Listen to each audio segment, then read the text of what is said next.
Hello, I'm ED-SKaR and this is a very large model indeed. In fact,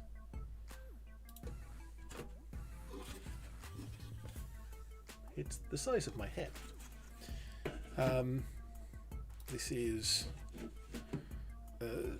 working title is the Back to the Brush Stomper because I've been kind of showing the odd bit of progress of this model on the Back to the Brush podcast. Let's get focused. There we go. It's a big model, so it takes a lot of time. Thank you very much, Foxymits, in the chat there, the lead researcher of the Auto Redactors, for checking my audio levels. Yes, big model. You expect it to take a long time. I did quite a bit of work fixing it up. This was acquired pre-assembled, and there was the odd gap, and it wasn't actually too bad. It was fairly well put together, but I've got some texture stuff here, like sand and other things in various places, but it's all fully built except for the arms, which I pulled off. Vote you do it like the Orc bikes with the silver and red wash, red glaze, not wash. I want this to be green. As you can tell, I've got a long way of it being green already done, but it just kind of looks a bit lifeless. We can certainly get some red on it. I was thinking maybe picking out one or two of these odd panels, some of the smaller ones in red or yellow or white. Maybe there's one up here with one of the Orc glyphs on it, which I think that glyph means power or strength. I'll have to look that up. Not convinced. We've also got some lights. We can do up the lights in different colours as well.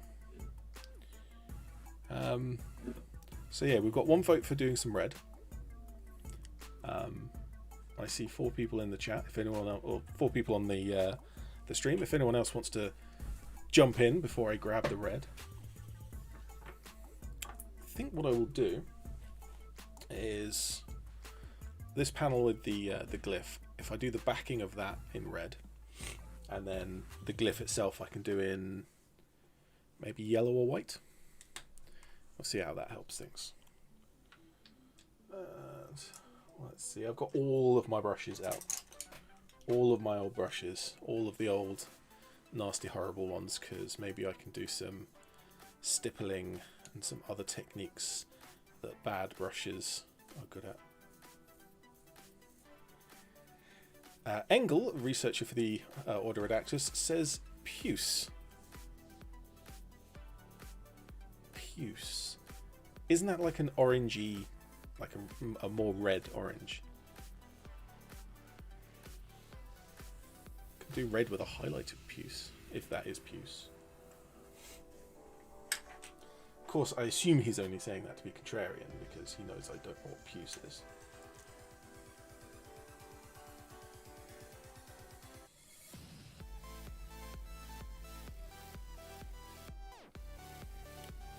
Immediately have watered down paint far too much. Paint it like a panda. Well, the distinct feature of a panda is, of course, panda eyes. This doesn't have a face. It's got the jaw, but the actual face piece would go here, and that was missing on this. And so, maybe, but not until I've got the face for it.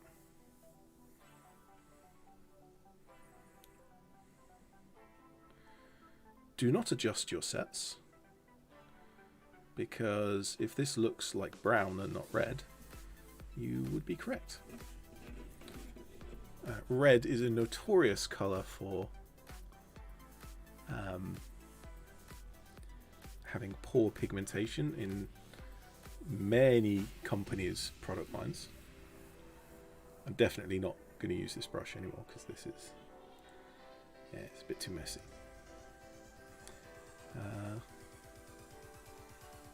And so undercoating with a colour that will allow the red to have...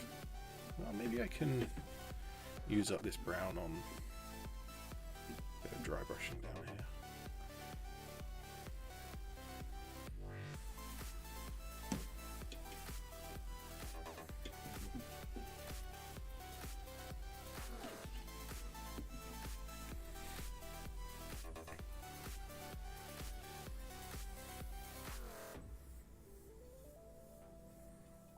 I wonder if I could put a mud effect as well, or just if the this kind of dry brushing will do the job.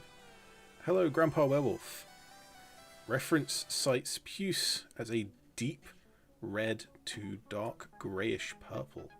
Ah, so quite the opposite of what I thought. Dark greyish purple. Actually sounds like a nice... I have a very... I do have one paint that I've kind of wanted to use, and I don't think it's the right for this model. And it's Nachtblau, I think it's called.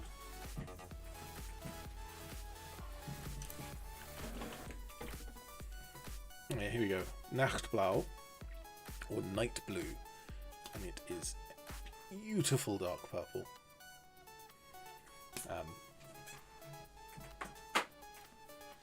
I think some kind of elven model or something similar to that would be the model that gets that.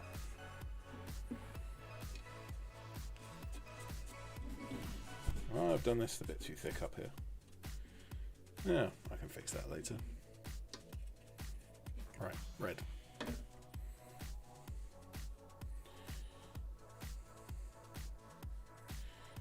There is something to be said for, you know, if you paint it purple, then it's perfectly camouflaged and no one will be able to see it.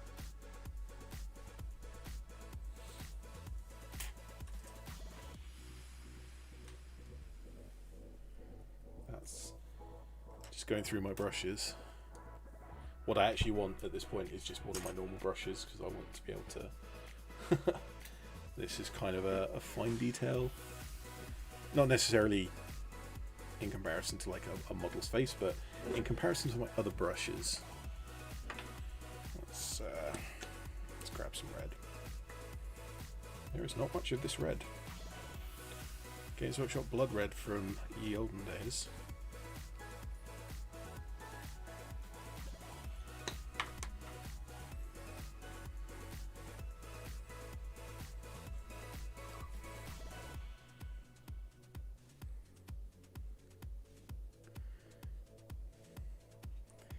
Even with the brown underneath, that is going to require quite a few coats.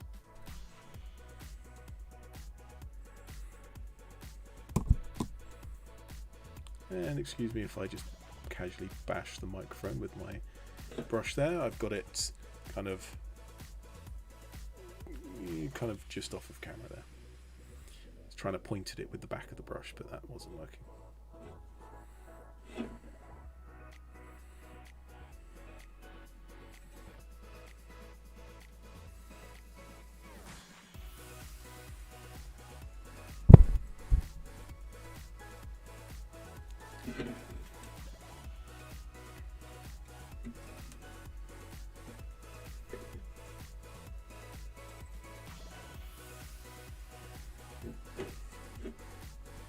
Anything else that could be red on this?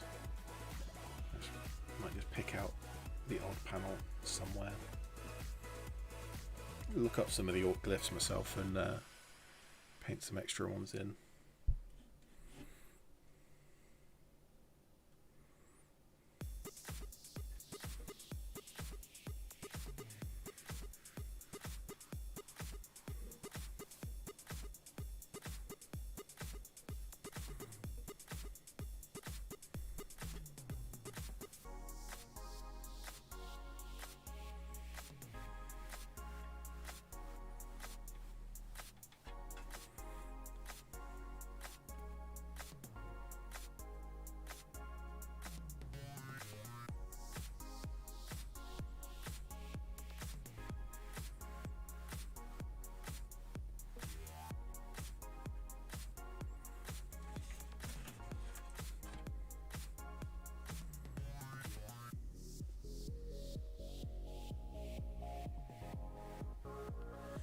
actually, weirdly enough, as much as I've said about undercoating the red, it's gone on as well over the green as over the brown, so maybe that was a waste of time.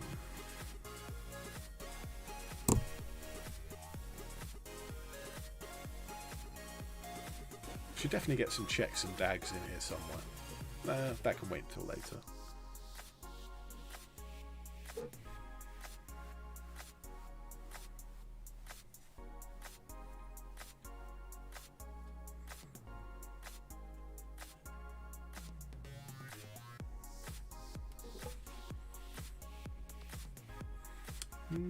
That said, that is a smoother, like, I don't see any streaks in this one, but I do see a lot of streaks in this one. Kind of, you can just about see it on this side, the streaks here. Sort of. Should add a panel or two of ultramarine blue. Ones that could have been salvaged from some beakies. Yes, that. I mean, just a panel in the ultramarine's blue colours with the with the omega symbol on it. That would be fun.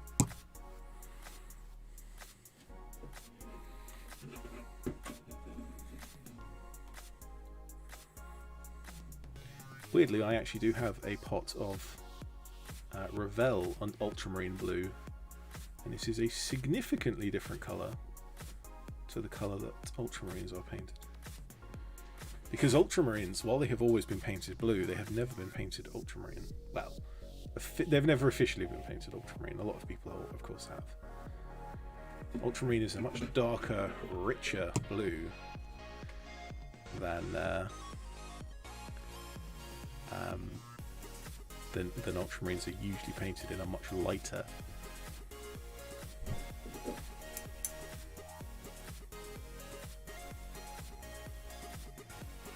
See what blues I've got.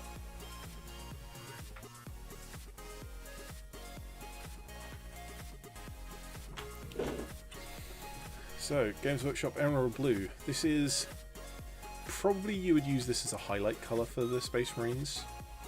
For Ultramarines, this is a little too light, but it's very close to how an Ultramarine used to be painted. Whereas this is Ultramarine Blue. Would you like to compare how dark these two are? Right.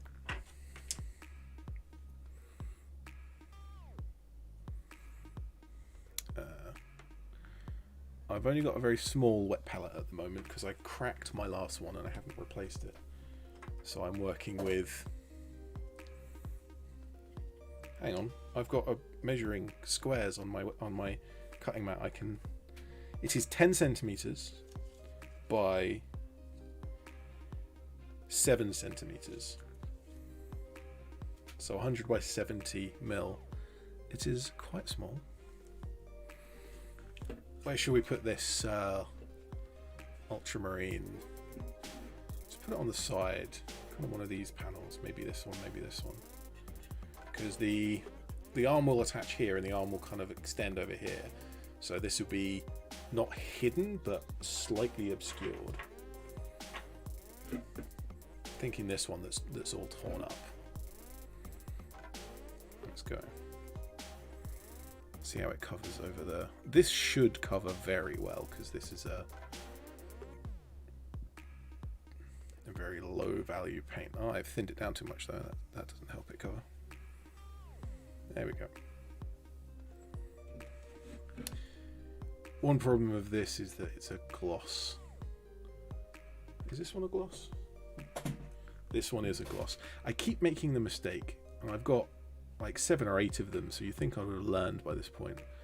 But a lot of my Revell paints are the gloss version of a colour.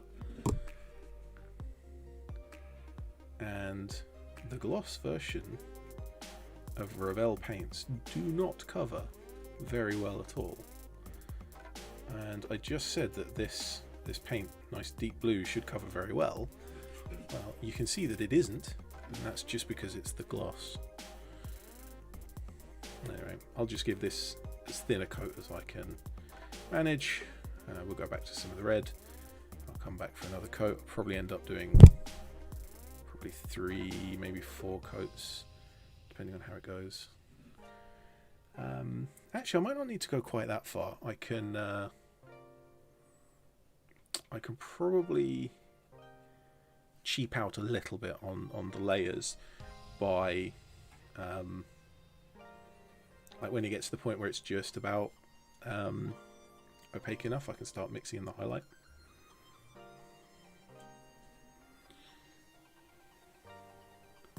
Because the highlight layer is in itself a layer. Mind blown, I know, right?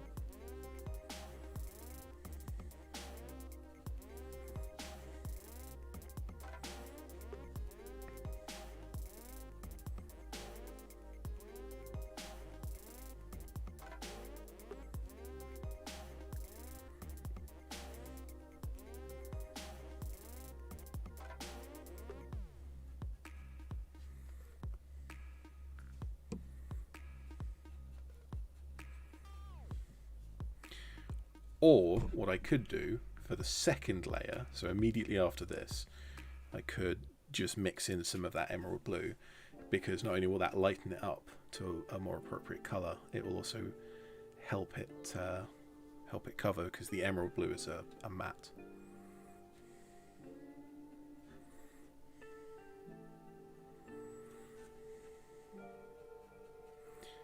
I'm not actually sure why gloss paints, or at least the Revell gloss paints, I'm not sure why they cover worse. And that is, it's kind of an ugly colour, an ugly coat there. You seeing all those streaks? Yeah. Ugh. Yeah, I think we'll throw in some emerald blue on that second coat. This, however, I think that's pretty much done for the red, so let's grab the white, or more specifically the grey, because I'll do, again, trying to make sure that these layers look good, because while an orc vehicle shouldn't be painted perfectly, it should look like it was painted imperfectly in scale.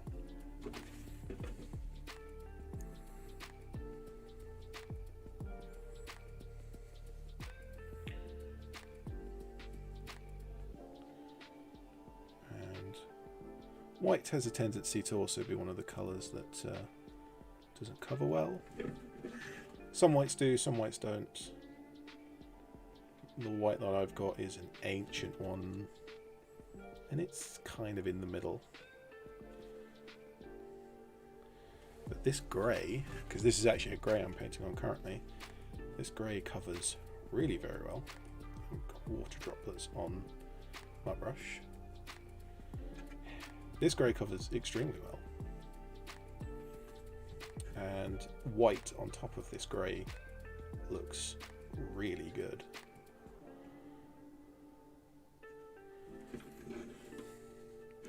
Not that I can... I'm going to be obscuring this from the camera for a second while I get this edge.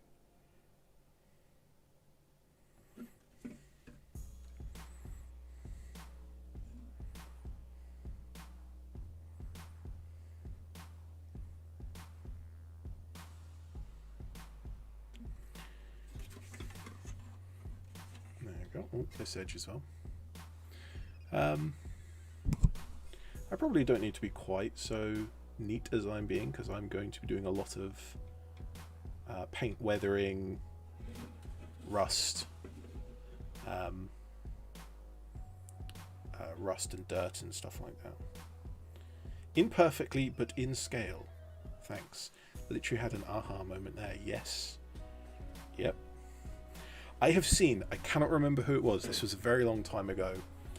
I saw someone, they made a little, it was an orc diorama, and there was some barricades and there were some grots, like repairing it. The kind of the diorama was like in between battles sort of thing. and like there were grots with screwdrivers, drills, kind of putting up new bits of metal, bolting them together, stuff like that. But one of them was at the front painting it, and the painter that had painted this diorama had painted in the paint streaks in scale. So rather than allowing his brush to paint in streaks and kind of accepting those streaks, which wouldn't look right, they would be far too thick, even with the kind of the thin down paints that we use, they had glazed in thin lines of the right color of paint to make it look like the paint streaks were in scale. And that is the kind of attention to detail that I don't quite have yet, but that's the kind of thing that I look at and think, there's something there. There's something there. Pulling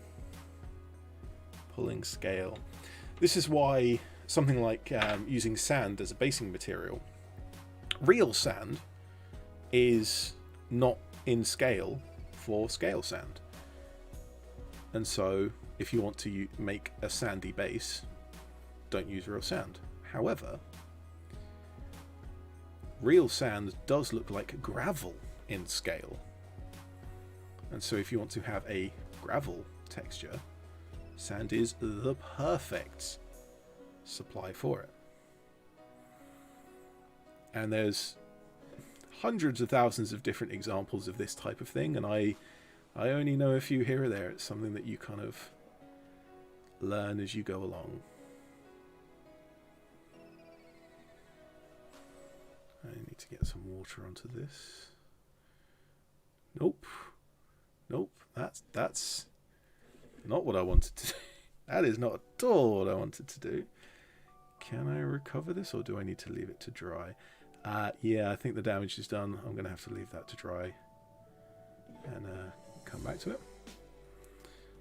So just on this side here, yeah, you can just about see this kind of slightly darker spot. It's probably fine, to be fair. I can probably leave it like that. But as it was drying, I tried to add water and I just tore, because the paint was partially dry, I just tore the whole thing up. Probably going to be alright. Like I say, painting imperfectly in scale. That is the that's the sneaky secret tip for this live stream. Right, so back to the blue, and I'm going to add in, like I said, a bit of that lighter blue. Mix it together.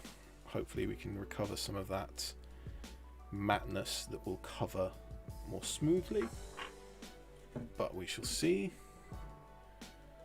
Need to make sure I've got enough water in it for it to go down smooth.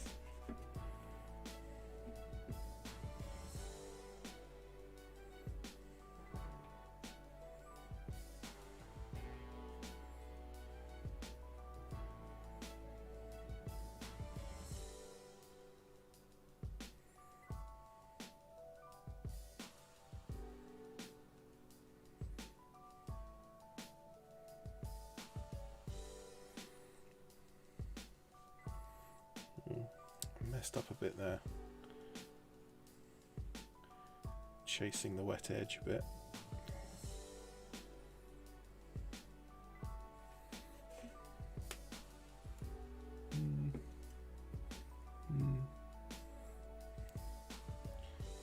It's possible.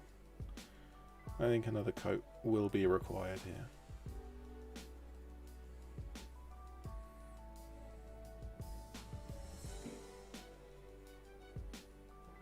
That went the wrong way.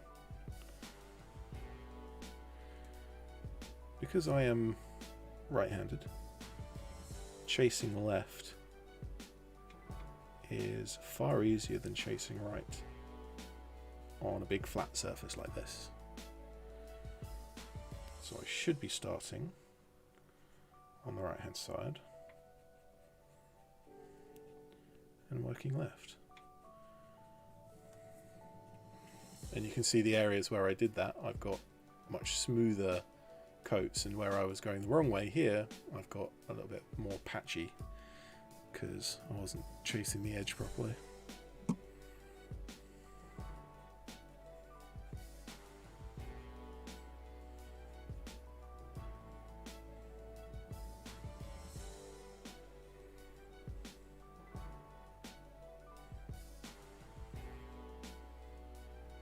This has dried up quick.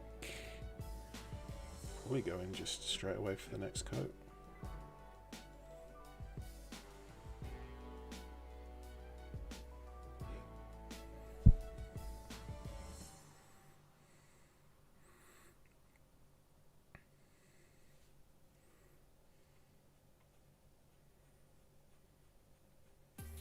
There you go.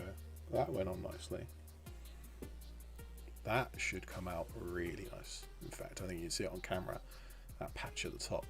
It looks a lot smoother than everything else. Yeah. Let's see if I can do it again. Yeah, a little bit.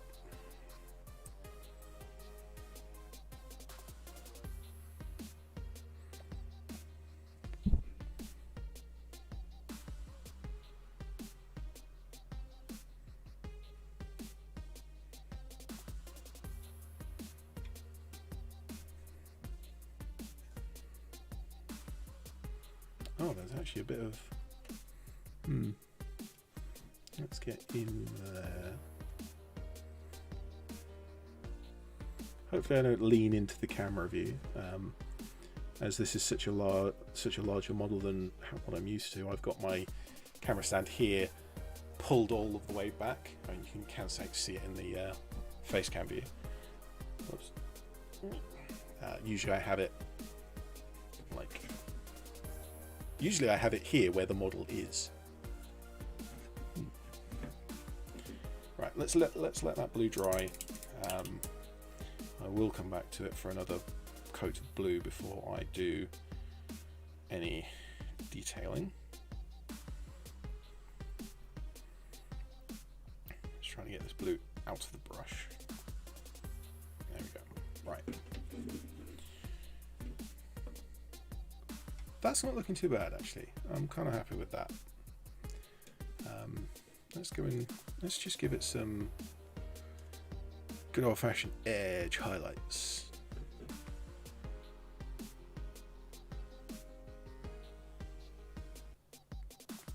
Help it visually define the edge and see how it looks.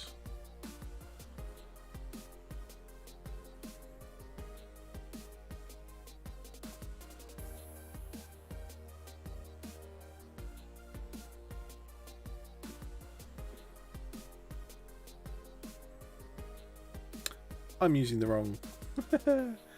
I've gone to the wrong bit of the white on my wet palette. I had some white that I was painting a few days ago and I was going to that, and it's kind of horribly dried up.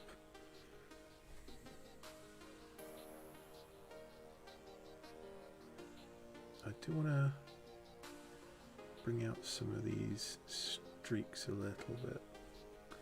Not too much.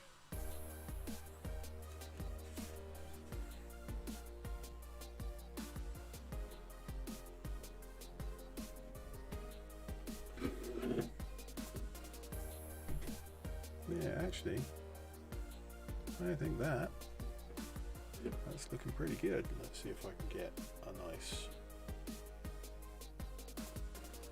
focus on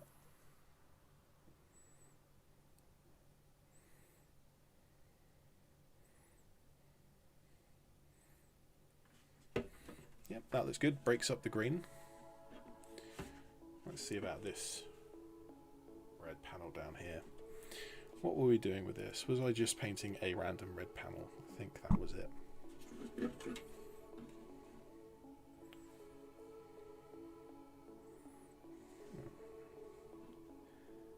Let's at the very least go for another coat of red, because it will need that.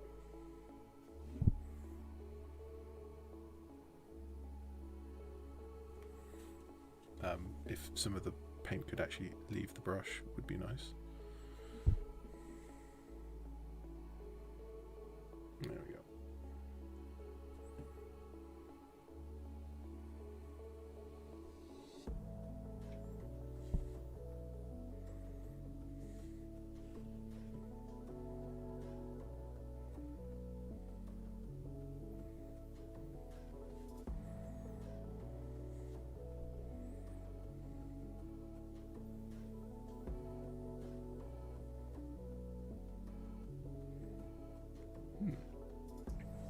That's not behaving very well at all.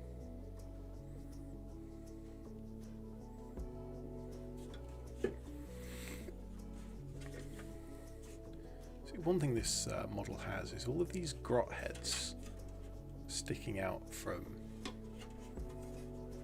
little holes, and I'm not sure if I'm a fan of them, to be honest. They look a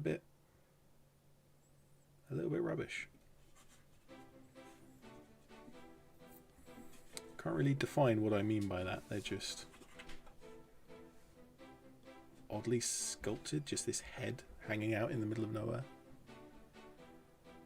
I think there are some armor panels that are supposed to go over the top, so you just see kind of a more restricted view of their face, but like I said, second-hand model, some of those parts didn't make their way through. Let's get some checks here, further down.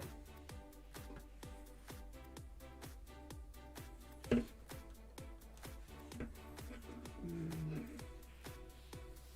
here. Actually, yeah, on this panel, kind of disappearing underneath this jagged panel. I think that's my play.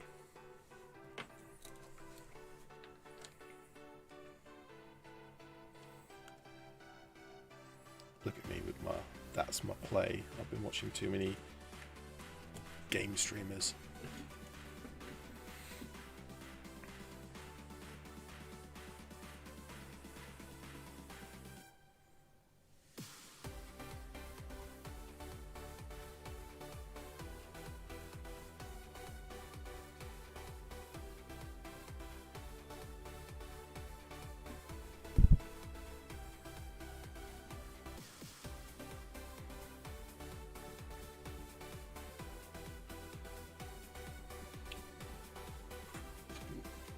Let's get that upside down. Should I do this whole I don't think I want to do the whole panel. I think I just want a... yeah, just to about there. That would be fine.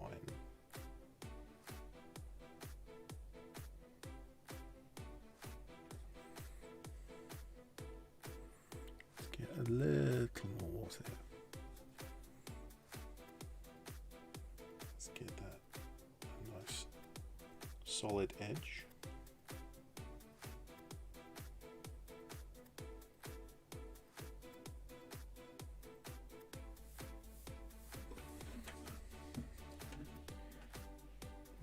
Where will it come out? Come out about there. Yeah.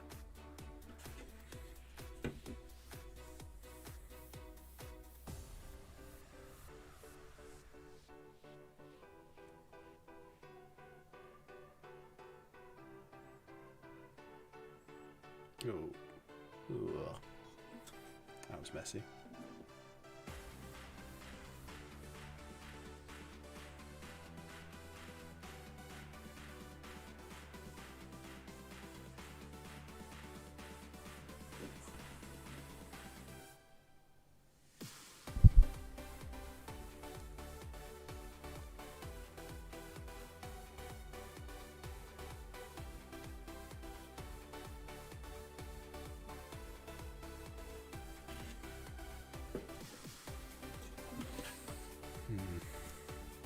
How best to clean up this edge?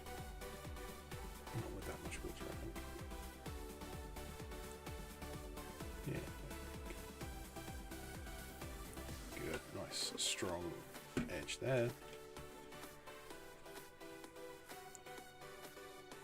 Make sure it lines up. That is not quite what I had in mind. I was holding that quite differently to how I thought I was.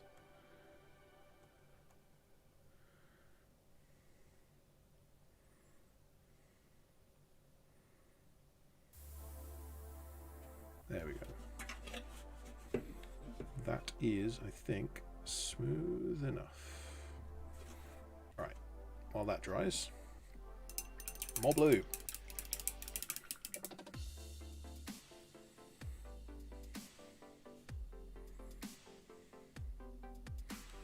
And this will be the last coat of blue before I go on to do the omega symbol.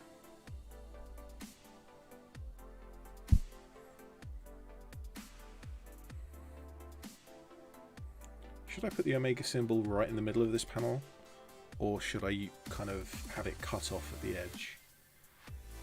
So I think that makes more sense, because rather than cutting it for the symbol, the orcs have just cut the panel randomly and it happens to have had the symbol on it. That's more the narrative of the model. I'm telling the story.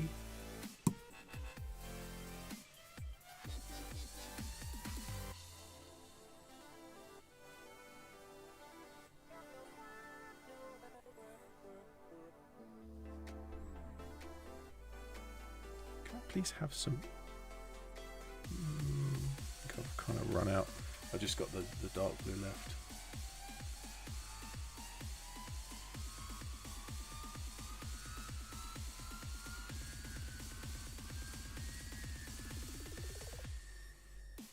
Something I need to try more. I'm just giving it a go now.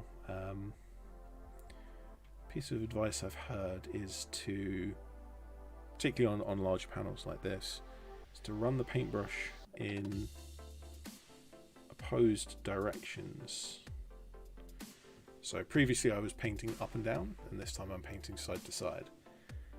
And apparently that does, or can do a better job of hiding streaks. I think we're at the point where kind of the streaks are just varying the blue, which is in itself actually a good thing, because you get some variety and kind of some subsurface texture without it looking horribly streaky and nasty.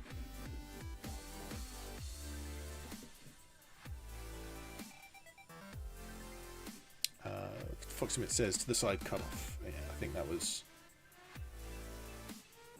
It makes more sense that way, kind of given what we're doing with it.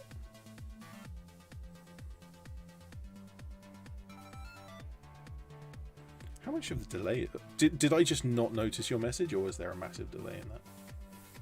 Probably I'm just not paying enough attention.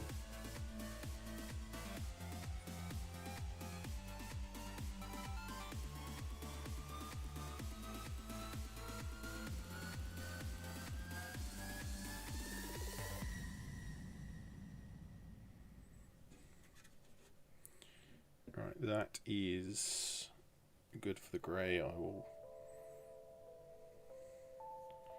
Do I need to go any lighter than that? I don't think I do. I think my next parcel here, I'll bring in some black and start to check that in. Delay is just over a minute. That's not too bad. Okay. 30 to 60 seconds is normal. Between 60 and 120 is kind of not terribly bad. I very rarely see it above 2 minutes. I have seen it above 2 minutes, but not very often. I need to get rid of some of this, because this is it's a bit too much. I'm just wondering,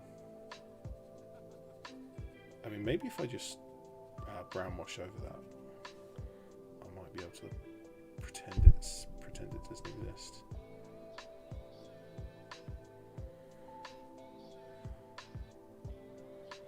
But I do have some green.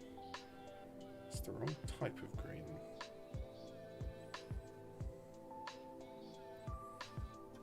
But with the brown as well there.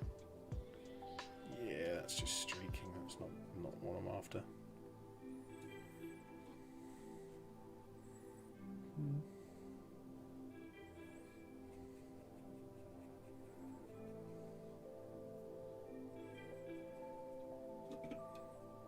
Maybe it kind of is what I'm after.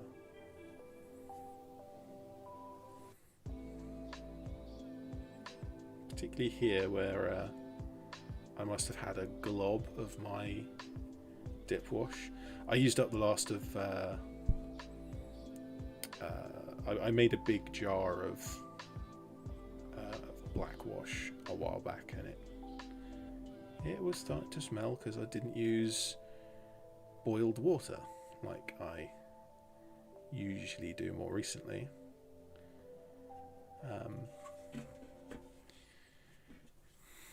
So I kind of just used what I could on this and then threw the rest of the way.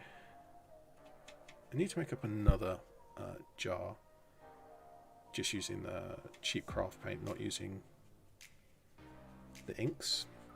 The washes I use on models is usually the inks. So nicer stuff for miniatures, but for terrain pieces it's nice to have a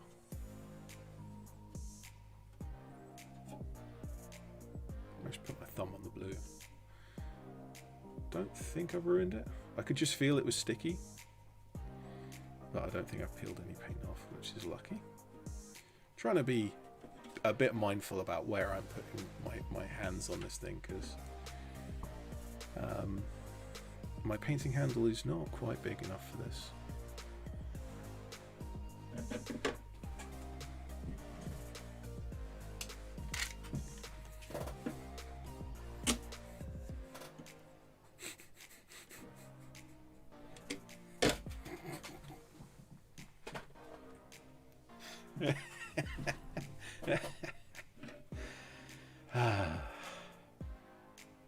That wasn't as funny as I thought it was, but shh, it's fine.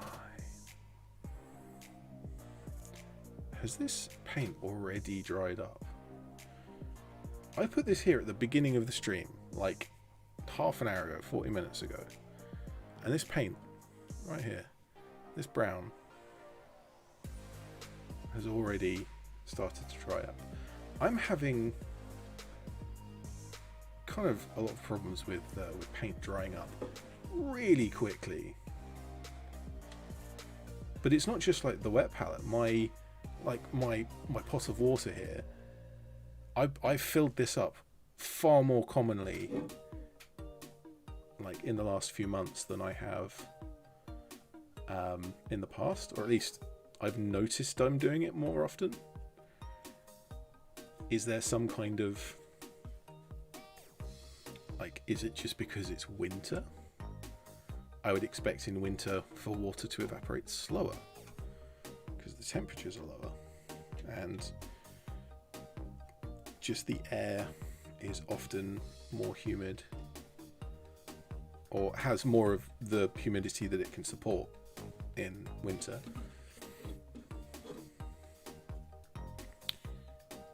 But maybe it's something else I've changed.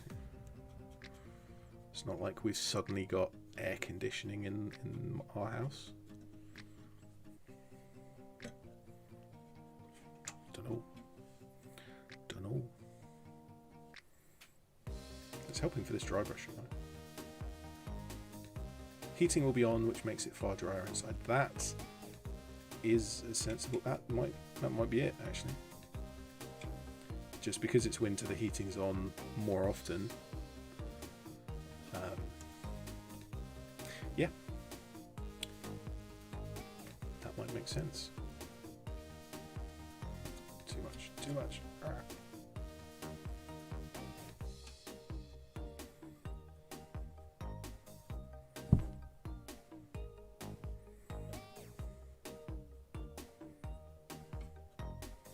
I am massively sidetracked from what I was doing.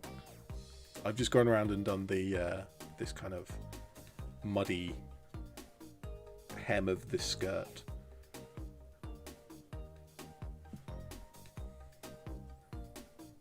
What was I doing? Was I doing the omega symbol? I was doing the omega on the blue. Let me just finish this. I'm nearly done. I've just got this bit, and then I'll go and do the, because that down the bottom, that kind of muddy edge, combining the wash that I did already plus this little bit of brown dry brushing. That looks pretty good, I think.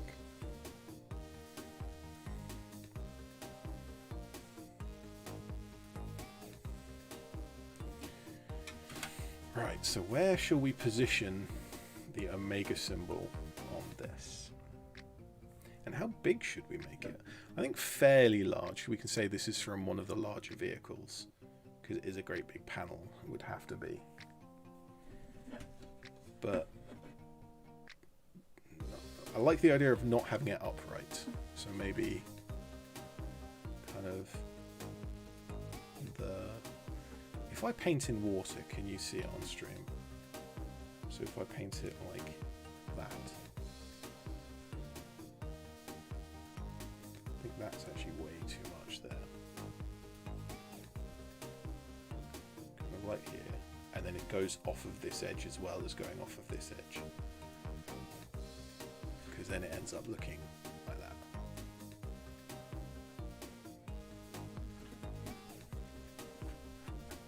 How about upside down? Let's see what upside down looks like.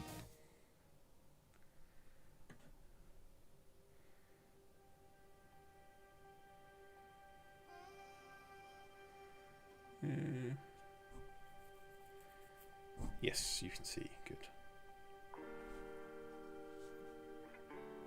Let me just move the... No. Let me move the chat, because the chat is one position off. There we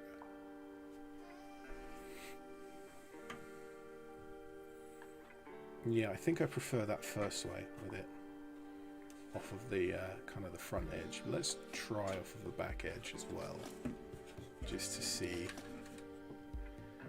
the comparison.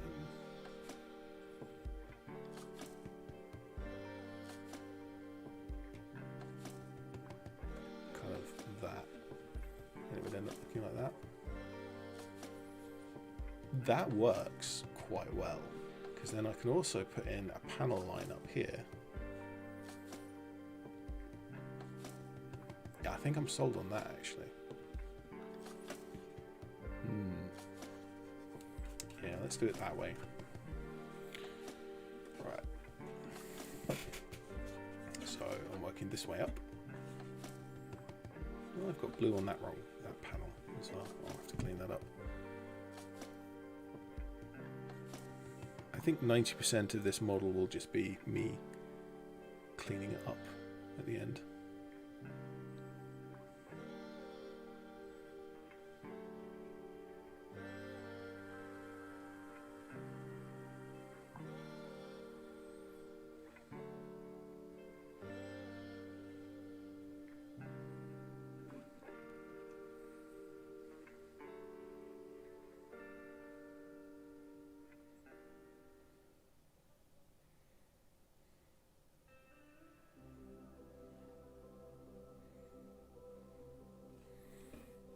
Trying to keep this fairly thin at the moment, because I know I'm going to want to move it or kind of adjust it. It's been a while since I've seen the Ultramarines symbol, so how's that for a rough start?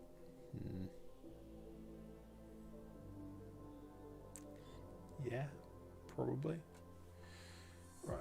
I'm going to have to pull up Omega symbol. Get it correct. Apparently, it's a watch.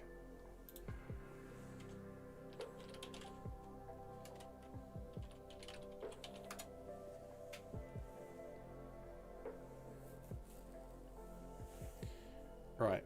That is a far more dorky looking Omega than I remember it being. But okay. I remember it being more oval, but this is more circle. Can I get this on stream easily? Yes. Because I can download this.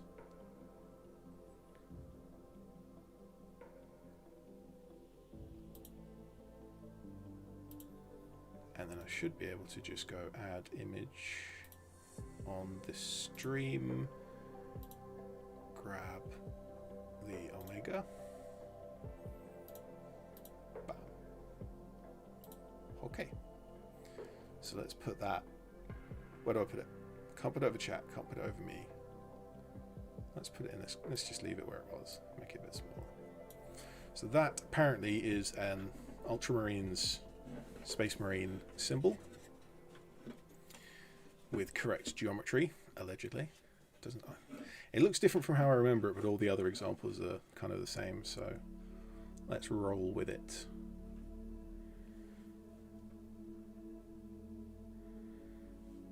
So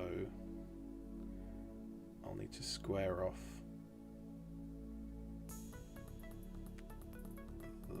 that corner.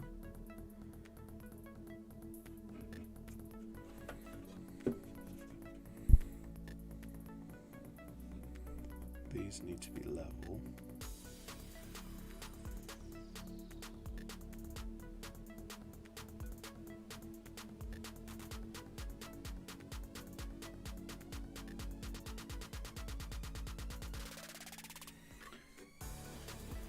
So it looks like the side of the kind of the top serifs, for lack of a better term, would be the same width as the main body circle of it.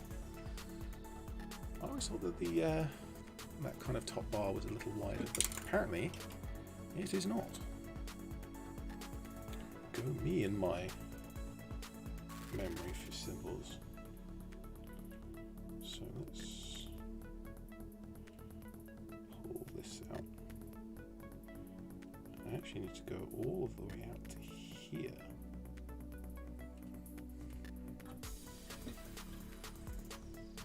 Yeah, that's starting to look a little better. Starting to get some shape to it.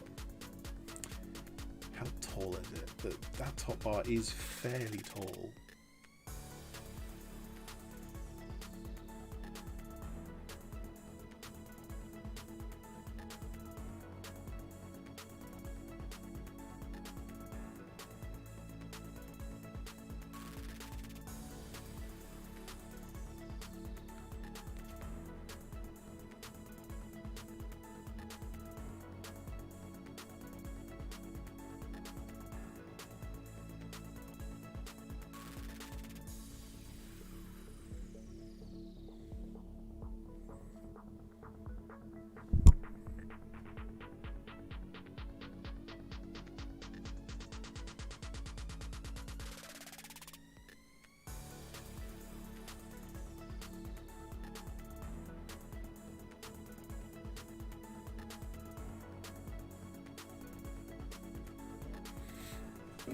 That probably means is that I'm not going all the way to this edge, kind of here.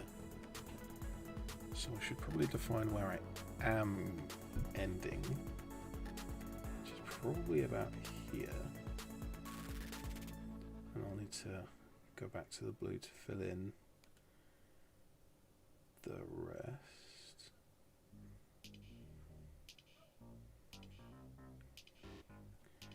Kind of redo the paneling, the blue edge of it.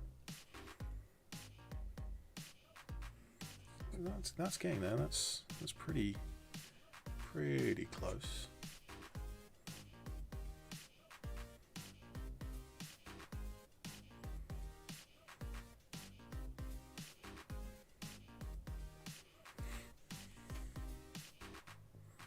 Short of getting some actual stencil pieces,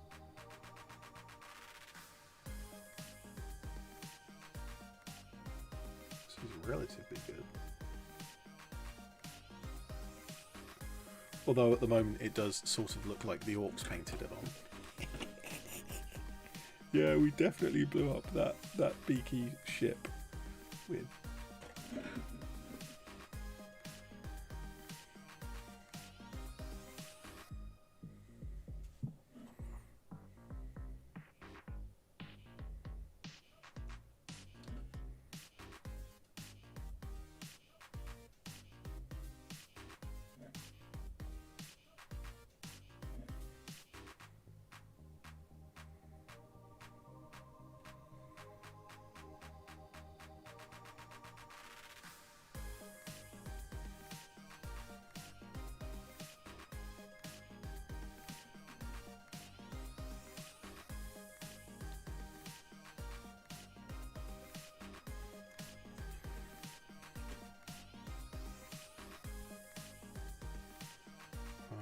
looks like I need to bring in this corner.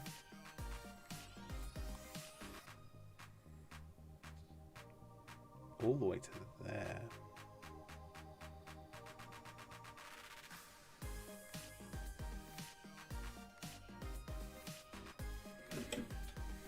Yeah, that's a lot neater. This whole side went out too far.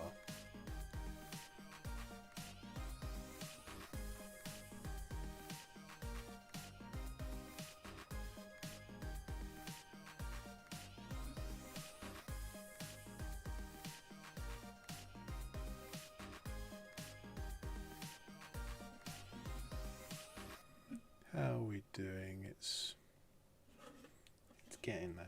It's getting there slowly.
That was nearly a disaster. I just slipped the model and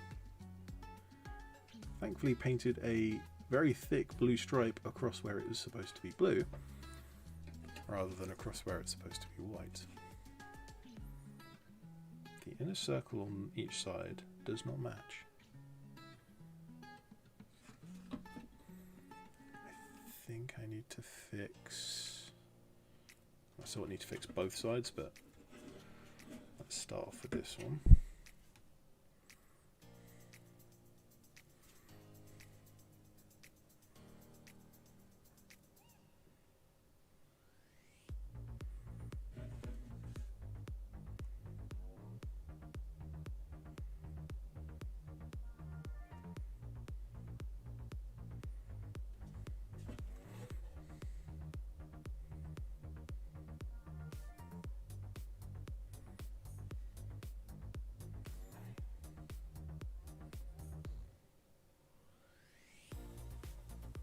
Yeah, I think that side's right now, so it's the other side I need to fix. And let's just grab, there's a lot of wet paint around there, so I'm going to grab the top first.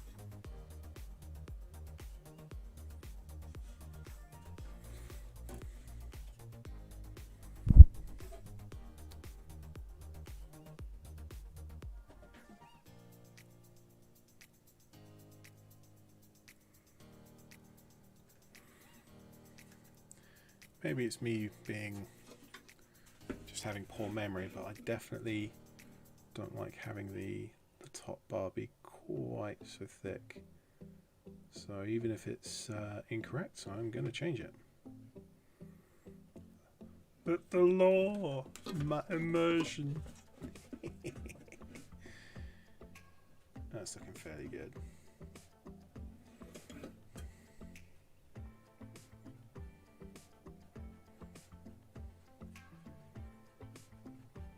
As I've got blue on the brush, I may as well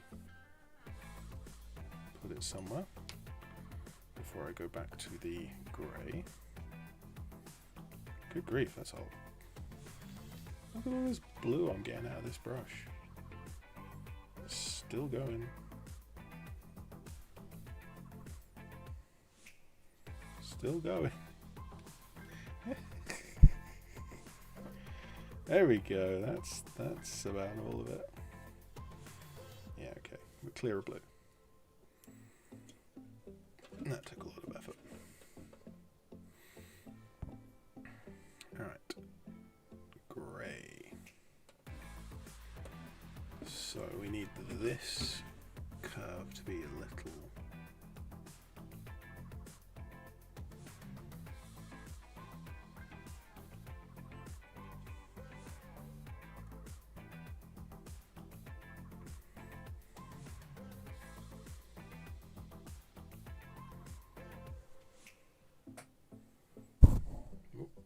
knocking the microphone again, sorry.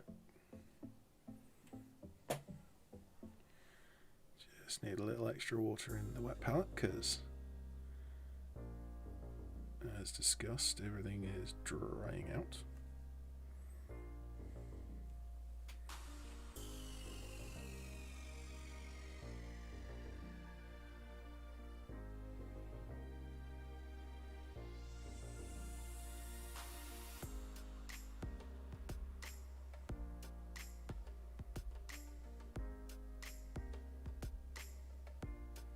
Oh, that was definitely not correct. Because that's gonna...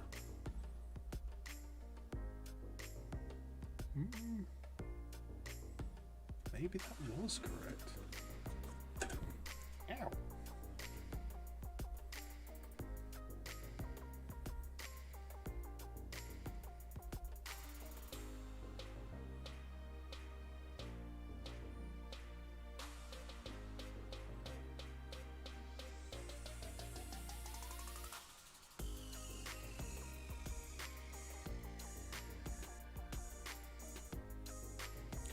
Everyone fallen asleep in chat? The riveting experience of me painting a single symbol for the last 20 minutes.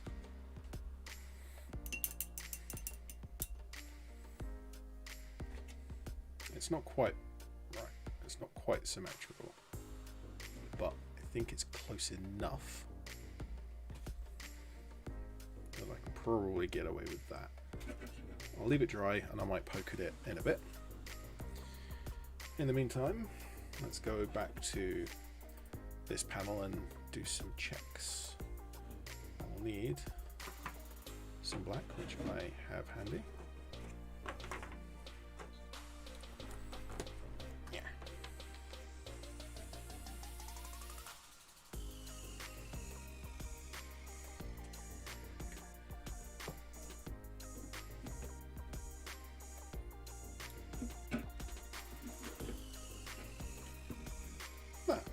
Thank you very much, Foximus. It's yeah, it's come out fairly well. It's not perfect, but it will be slightly obscured by the weapon arm when that goes on, so it's probably good enough.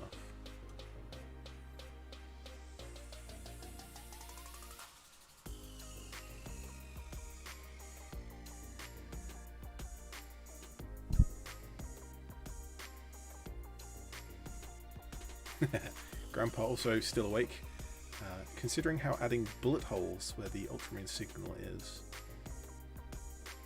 Yeah, actually that is a good idea. Weathering and battle damage is a very good way of hiding imperfections in the paint, which is why I'm doing the painting of the symbol now, and the weathering. I mean, I've actually done some weathering today, so that's a lie, but I will do more weathering later on.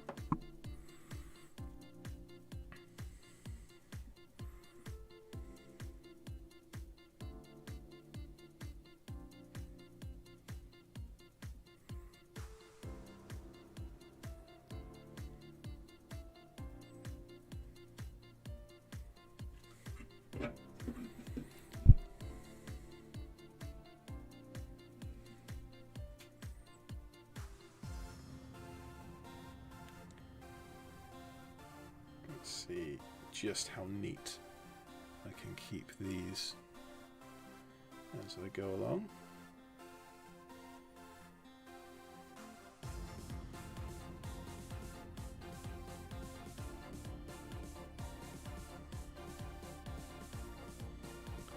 If you can see the difference between the thickness of some of these lines on camera, that is genuinely the difference between correctly thinned paint and incorrectly thinned paint.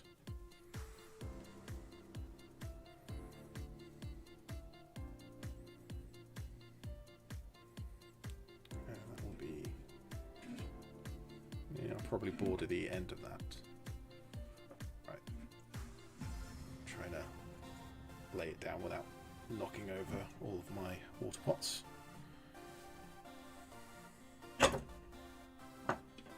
I said without knocking over my...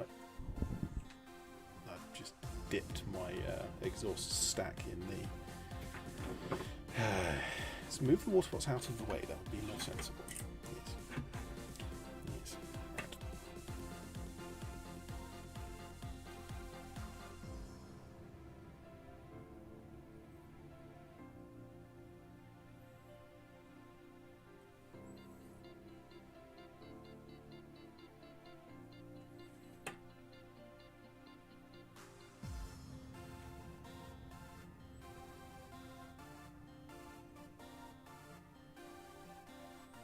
Oh, yep, we're in that.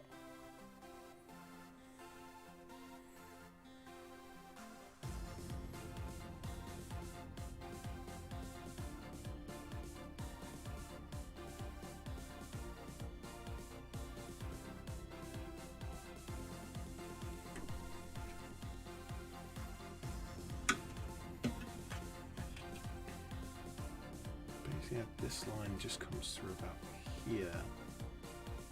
And this is almost a border edge at this point. Yeah, I definitely want to border this because that was too thick. So once you've got this far with your kind of just squares, you can look at it and pick which is the worst one and paint that one in black. And then go up from there. I don't think there's any one that's significantly worse than the rest, so I'm just going to kind of just go for it. Yeah, that one will do.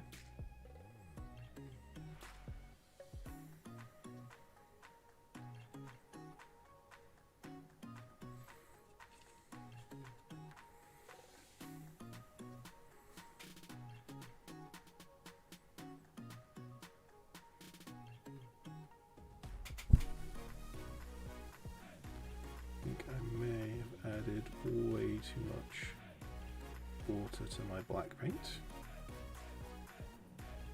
But let's roll with it, see how far we get before it's completely gone.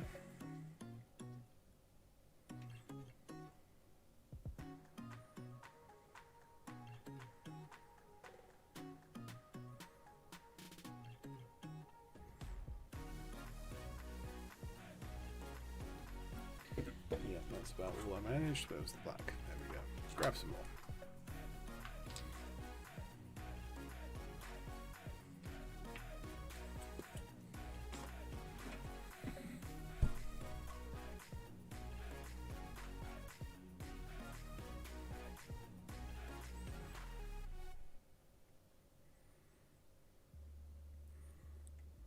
One trick I have learned when doing checks particularly is the far edge of any given box is always easier to paint than the near edge. And so if you paint all of the far edges and then turn it around, all of the near edges become the far edge and are therefore easier to... Well, I've ruined that. Way out of focus.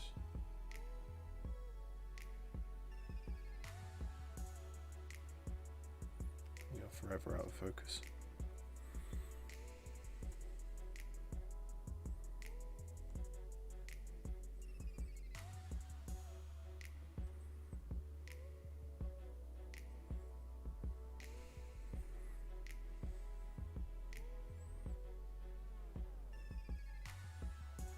Oops, nope, that was supposed to be a white one.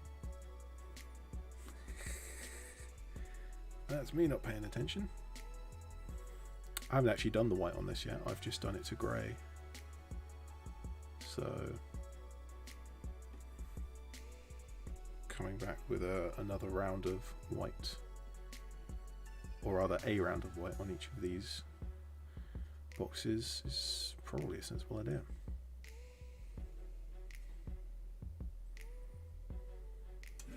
Is that right? Yeah, that is right.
Casually punching the microphone again.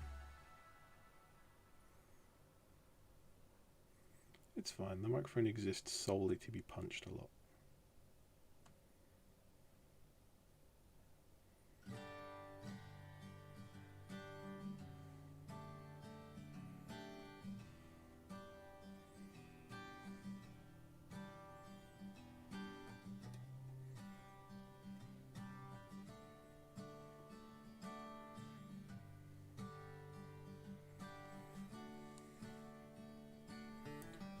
What I should probably have done for this is moved to a better brush for this kind of thing. I just realised that I've done this whole thing with my kind of this mucky base coat brush, essentially. This old brush that's worn out to a rounded shape. Given that I've done this well with this bad brush, that's not too bad. Right, let's see if I can fix up some of the mistakes.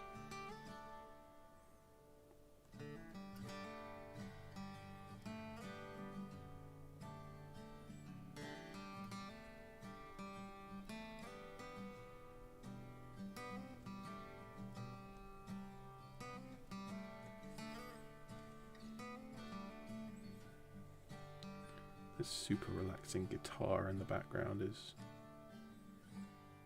desperately trying to send me to sleep. I'm tired enough already, I don't need your help. There we go. Techno music to the rescue.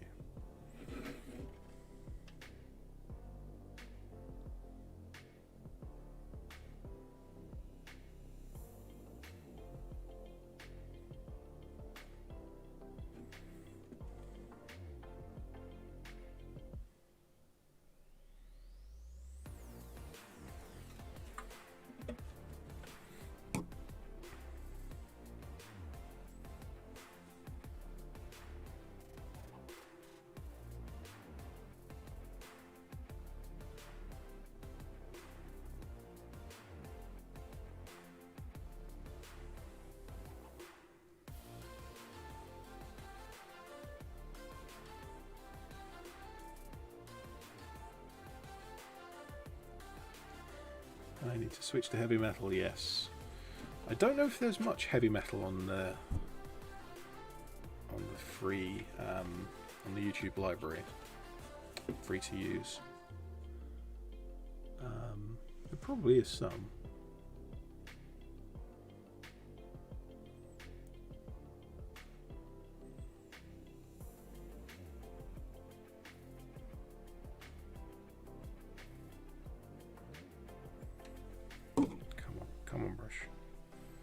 got me this far. I know you're not the right brush for this, but you've got me this far. We shall go the distance. I believe in you. Or more specifically, I believe in my complete laziness at switching brushes. So, kind of what I want to do is just feather out all of these at the bottom to make it look like maybe they were still painting it, maybe it's just been washed away, but there's like a jagged edge. Not so much jagged edge, but just a fuzzy edge more than jagged.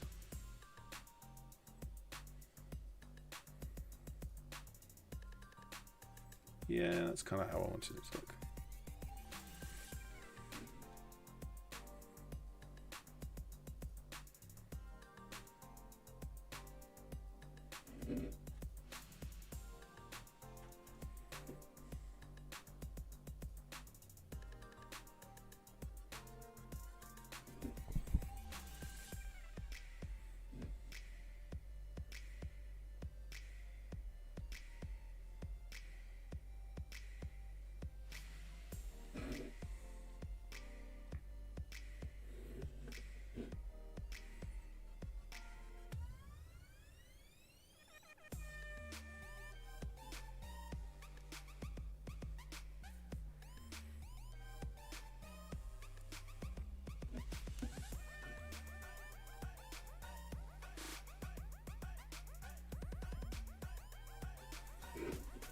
I think that does it. Kind of looking up close, you can see a lot of imperfections, but again, when we talk about the scale of imperfections, a lot of them look like they're painted in scale. Also, I can't be bothered to go any further. But let's get a nice close up of that. Where did you focus? You focused here. That looks pretty cool. Let's have a look at our... I just realised that's still on screen. I can get rid of that now. Yeah, you can see it's not perfectly symmetrical, but it's going to be this way up. And being upright, it's harder for the human eye to see vertical symmetry than it is horizontal symmetry. So that sort of hides it a little bit. But also it's going to be under, like, the weapon arm will be out here. So I think that's good enough. I do want to, yeah, let's get rid of this on the screen. I did want to do some kind of panel separation on this. Like, just a line through the middle is probably enough. I don't have any masking for a proper straight line, so I'm just going to have to, you know, just absolutely beans it first time.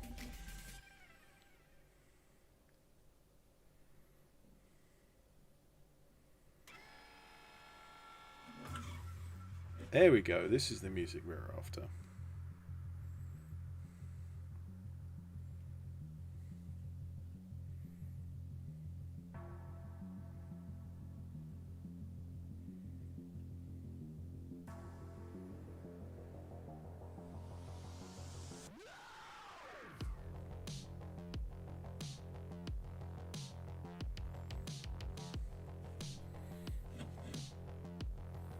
Not really sure if that's quite what I had in mind, but sure, let's go for it.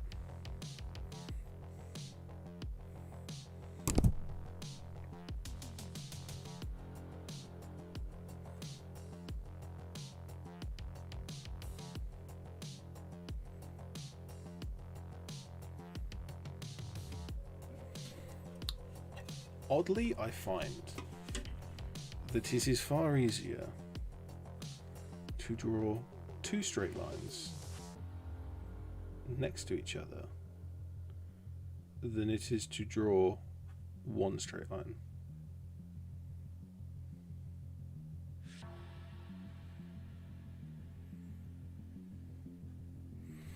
Even though it's twice as many lines.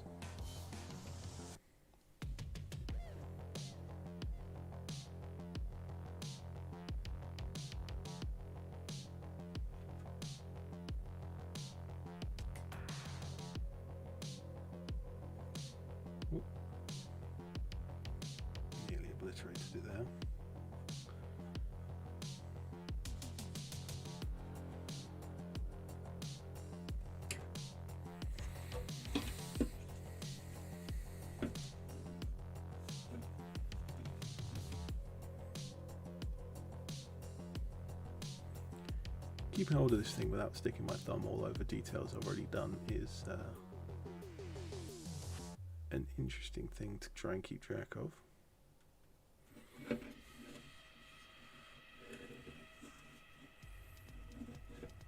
There we go, that's at least some interest to this model. I wonder if it's enough. Let's get...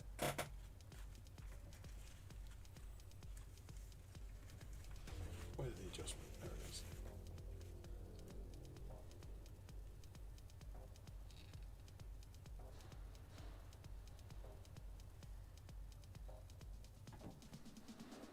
Are you done moving around? There we go. I plan at some point to have a chest burster cannon, something like here. I want it off-centered, probably in kind of cutting through these panels and putting it here. But that's going to be like after I've finished the model as it exists, just paint it up and have it done, and then the more serious modifications can come afterwards, because I can kind of do it bit at a time and the model will never be in a state of not done, because I can kind of paint up the little cannon and then I just need to cut a hole and fit it in and it's done. And then a little gantry with some grots, I can paint that up separately and just glue it on. That's the plan. We're rapidly approaching the first stage of doneness.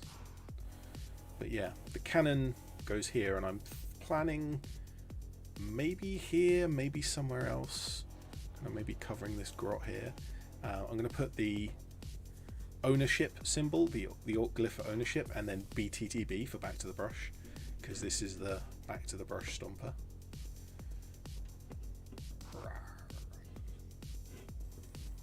Big old jaw. What colour should we paint the jaw?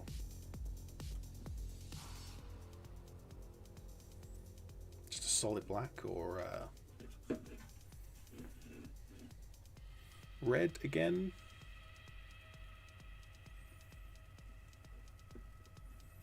Red, yellow, green, blue, purple, orange. Orange? Maybe orange? It's hard to tell without the face as well, because I don't have the rest of the face. I need to print that at some point and get it on, but that has not yet happened. So let's do these lights. Let's do these lights in, because I've got some yellow here.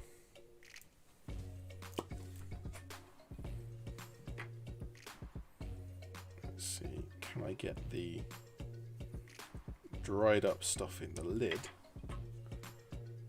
for some dry brushing?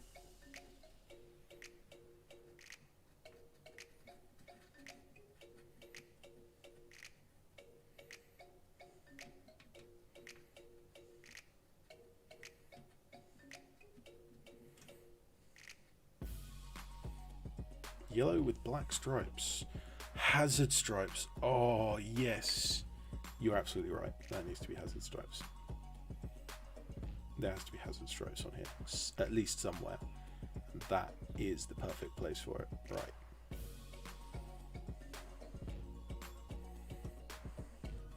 I notice how this one, you just about see it on camera, there's a little crack in this lens. So I'm not gonna do that one. Right. Right, if I'm going to do that larger section of yellow,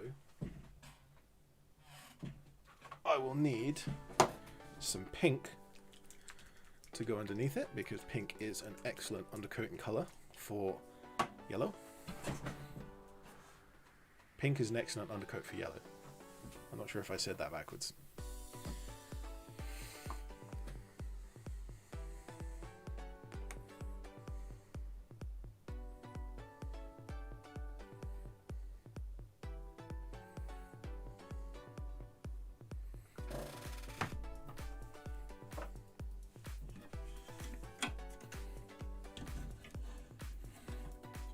So if I'm going to be painting about here, we need to move the camera again.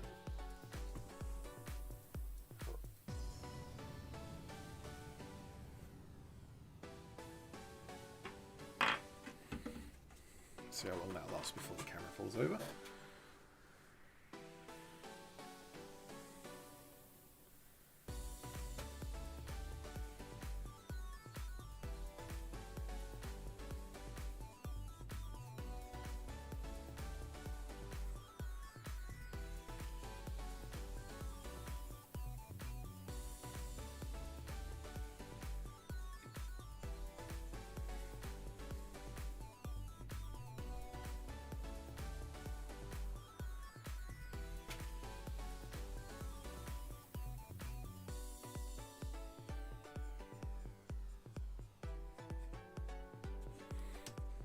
Did not go down smoothly, but it's better than the yellow would have gone down.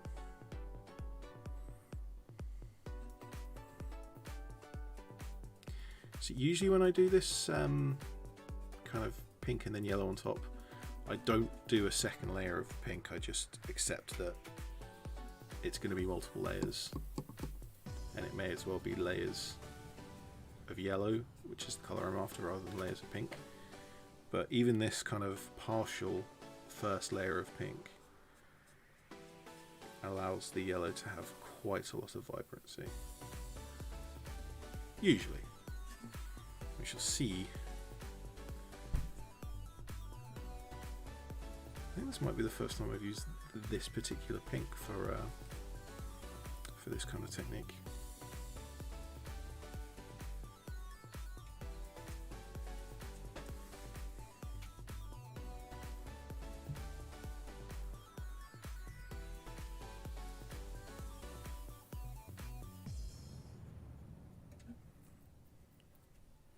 Ugh.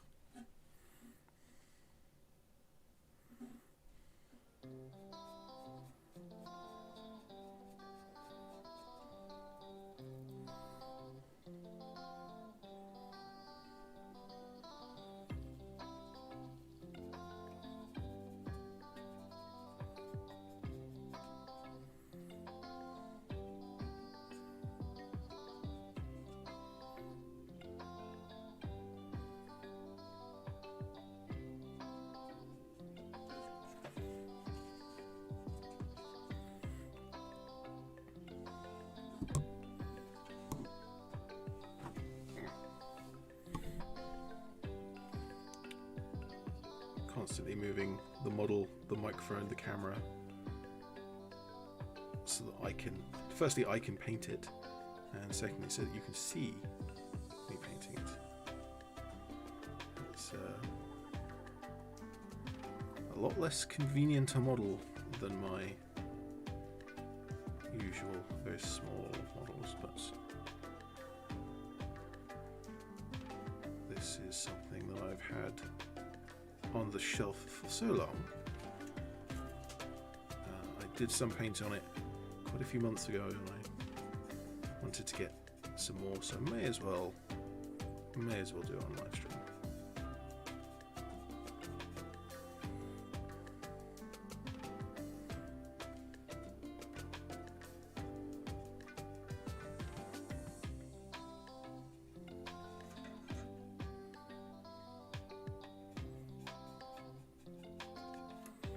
If anyone has any topics of discussion in the chat, feel free to shout them out, and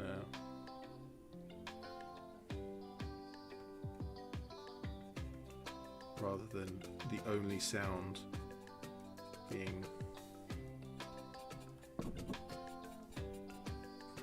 the scratching of paint on a brush onto a model and the background music, obviously I've forgotten. The background music is also a thing that you can hear. It's gone very Caribbean? No, not really Caribbean. Kind of very relaxed. Could get some actual paint on the brush. There we go.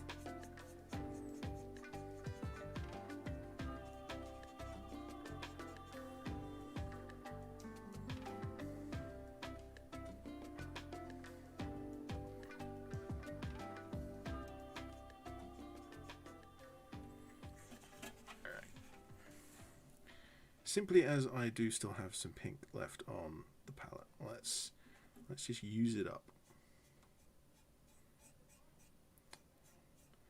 Get a second layer down, even though I said I wouldn't.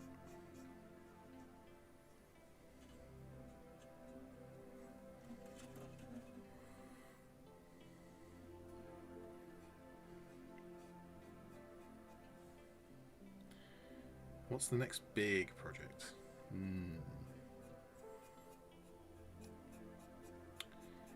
Probably the mausoleum, which is another one from Paul, actually. The Age of Sigmar, I think it is the Sigmarite mausoleum, I think it's called. But the box comes with, like, every sprue that's in the box has a duplicate, so it's very easy to split it in half, which is what Paul did. And he gave me half, and he took half for himself, and we sort of had the idea to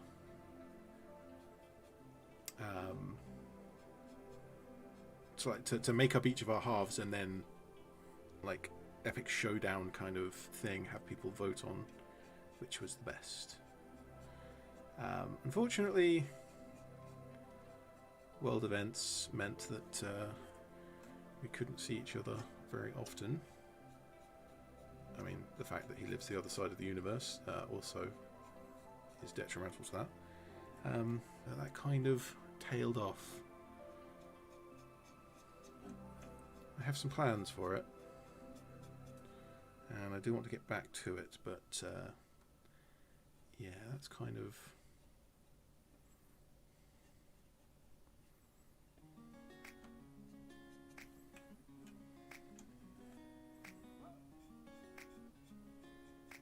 That's kind of the next big one, I think, the mausoleum.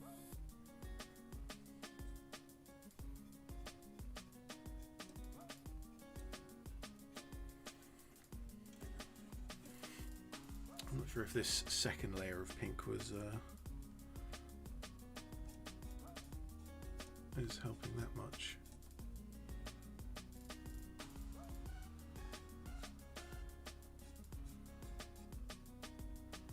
Oh, maybe it is. Maybe it isn't.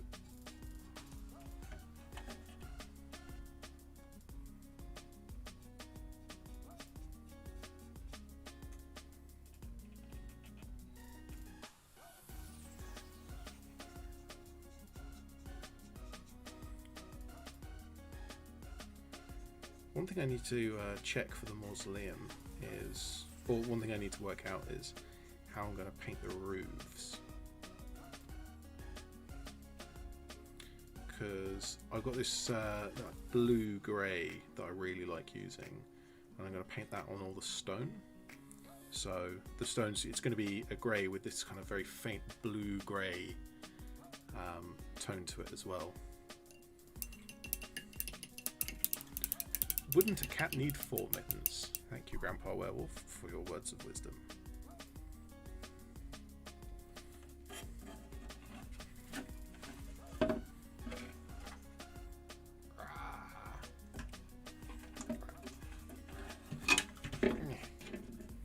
Put that down. Let's get some yellow on the wet palette. Because, oh wow, this paint is a lot more dried up than I thought it was. I mean, there's lumps of like usable paint in here, so shouldn't be too much of a problem. A pair of mittens with a cat motif on them. Yes, well, that's a lot less fun.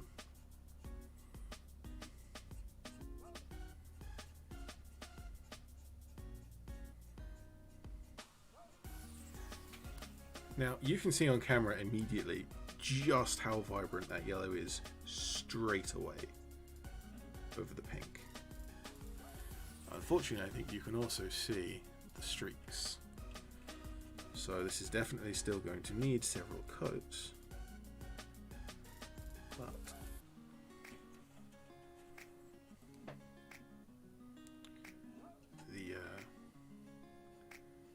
rich warmness of the red means that the yellow, because yellow can be warm or cold depending on how it's painted, and the pink is warm colour. Dogs with jackets and foreboots. People like to dress up their pets, and I was confused by that because these are furry animals. They already have a coat.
I think in future with this pink, it will pay the time back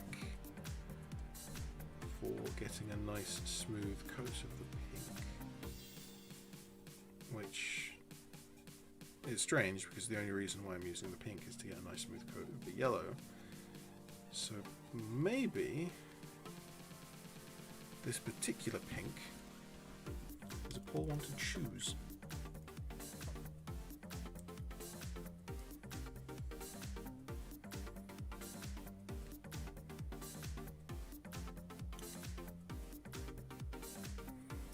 This is a fairly new paint, I think.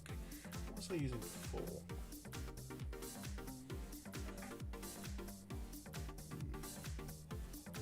Whichever.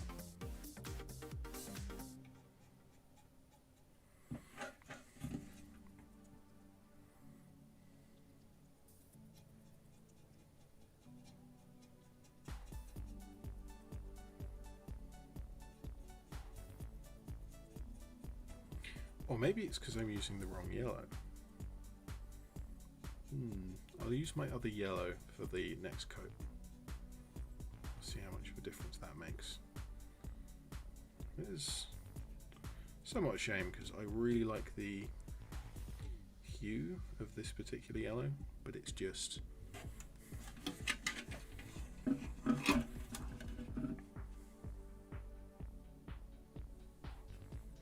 like, look at all those streaks.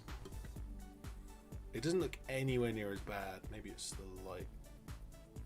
Yeah, it looks much worse in person than it does on camera, strangely.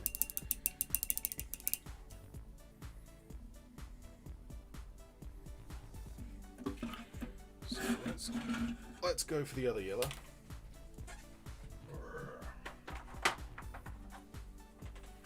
What are you? Yellow? Oh no! This is a gloss one. Well, that puts an end to the idea that this is going to cover better, because the gloss ones generally don't.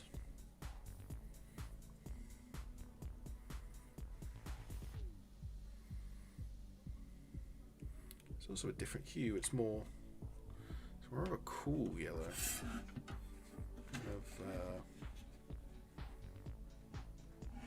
Oh no! Forgot to change the focus back. There we go.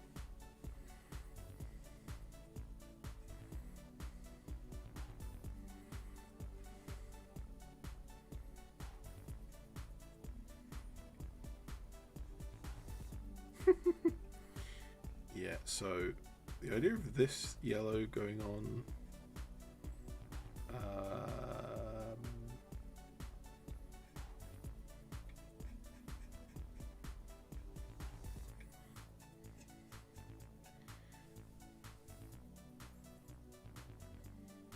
well, that was a lie. That was whatever this yellow is. Forget that. Let's go back to this one.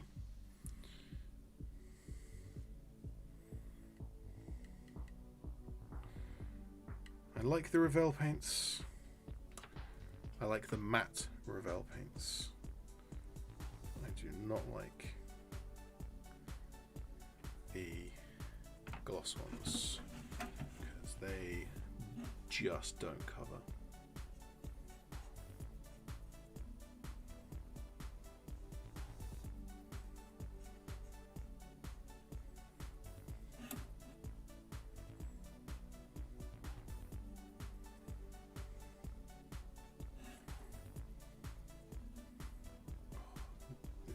This is going poorly.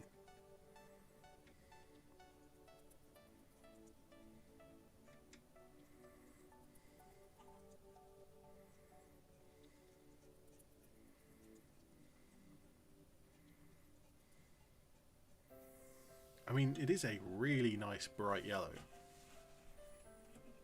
but yeah, it's just not a smooth coat. There's a lot of streaks coming through every single layer. Ooh, what are you getting up to? 340 models, 9,500 points of tau. Good grief.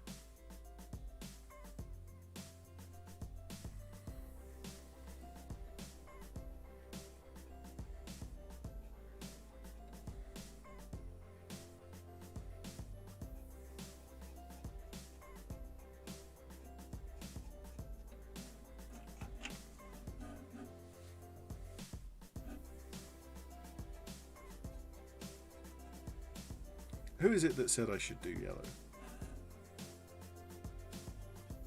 Whoever said I should do yellow is going to get taken out back and shot. Because this...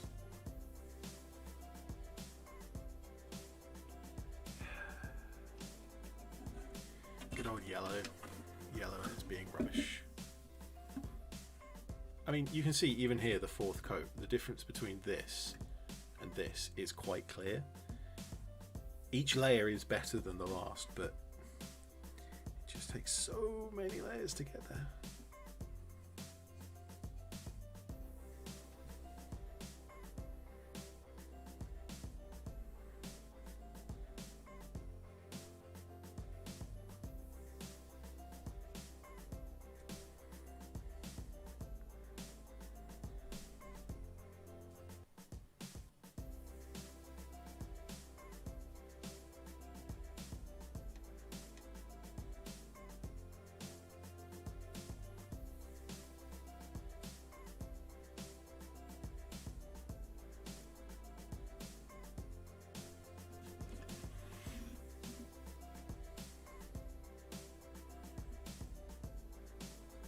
I'll tell you what, there's one thing I should try at some point. Because I do have an airbrush. And generally speaking, it's rubbish. And airbrushes are overhyped to begin with. But the one thing it does really well is smooth layers. And so maybe laying down a base coat of yellow with the airbrush, that sounds like something that might make sense. Whether it's true or not.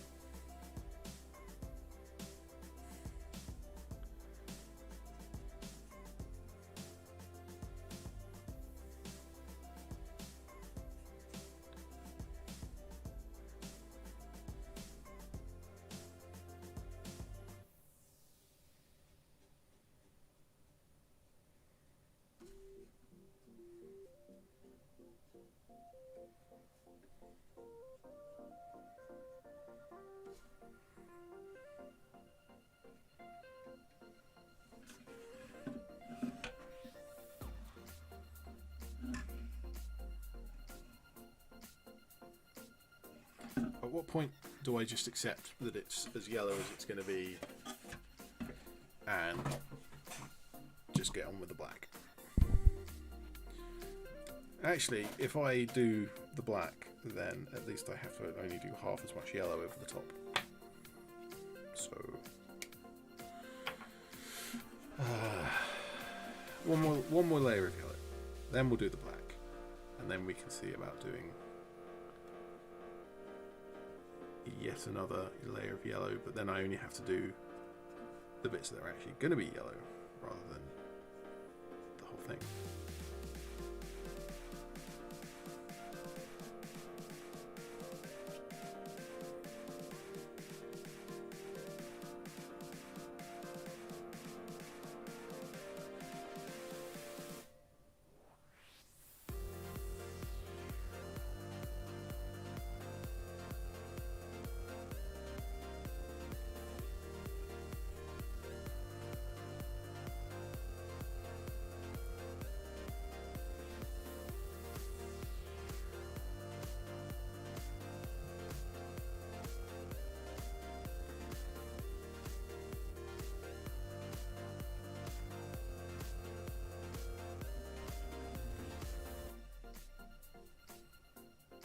Yeah, as I said earlier, kind of going the opposite ways can help.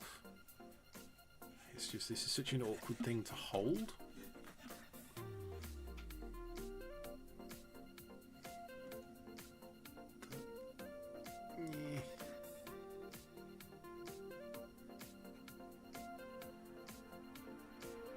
But the problem is that the streaks are so distinct and visible that even that by going side to side rather than hiding them, you're kind of just creating a crosshatch effect.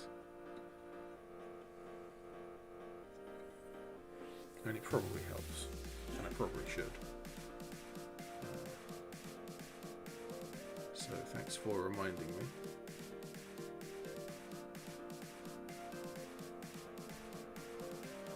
Yellow's tough, but will be so worth the effort. Stompa coming on nicely.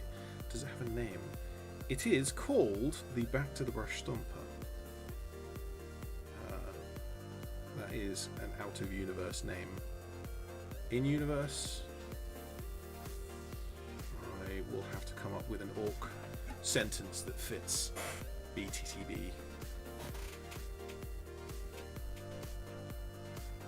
Oh, it shouldn't be too hard.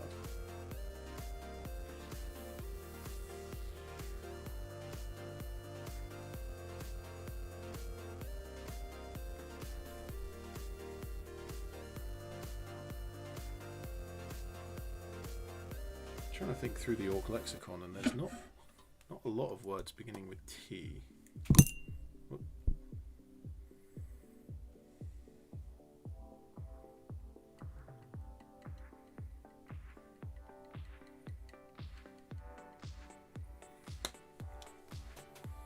The orc lexicon is very heavy on the B's and G's and D's.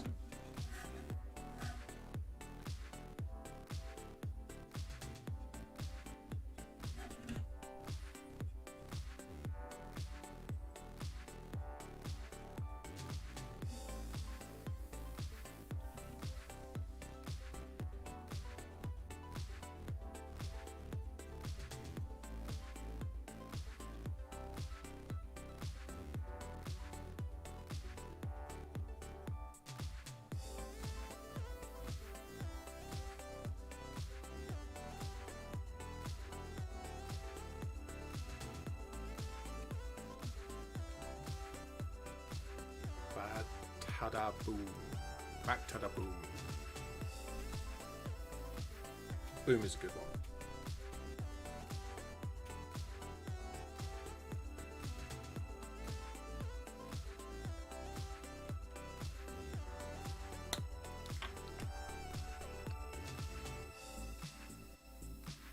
Back to the boom.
It is very yellow. The sideways brush strokes have changed it. I'm not sure how much it's helped. Just because this yellow is too thin to really be helped. But let's get stuck into some of the black.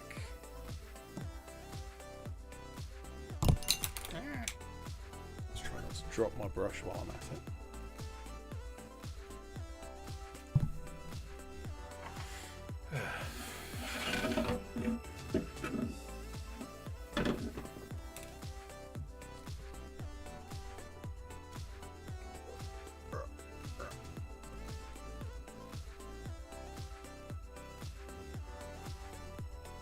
Thanks, camera. Or camera stand.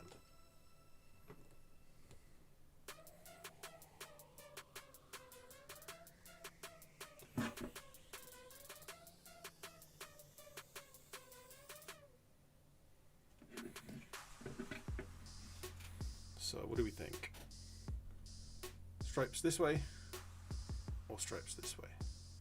I think because we've got this line of bullet holes here, I think opposing that would be, I think, kind of steeper than the teeth as well. So kind of this kind of line.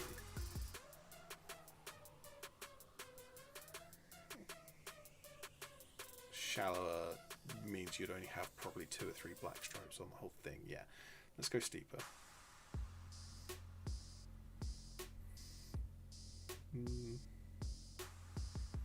Yeah, I think that's the right. Going that way. Where's my black paint?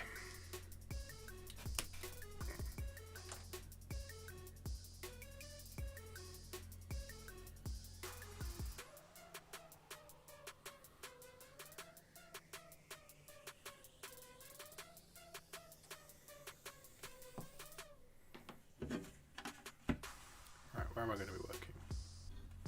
Probably around here. Is that in frame? It's just about in frame.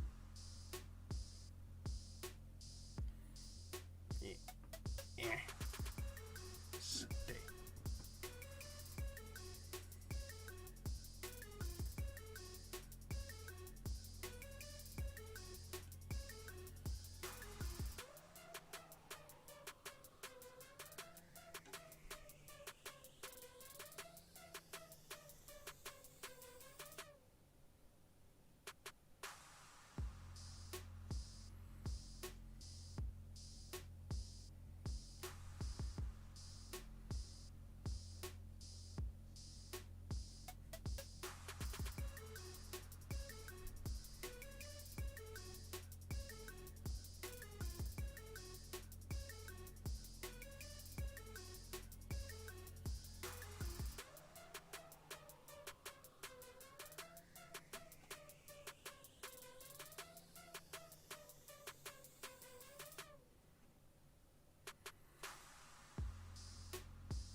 somehow the streakiness of the yellow has made the black go all streaky as well. Black on like 2 or 3 layers will be properly opaque. So no worries there, we just need to go through all of these layers to paint to get to it.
Whoop. That might be a bit too much there.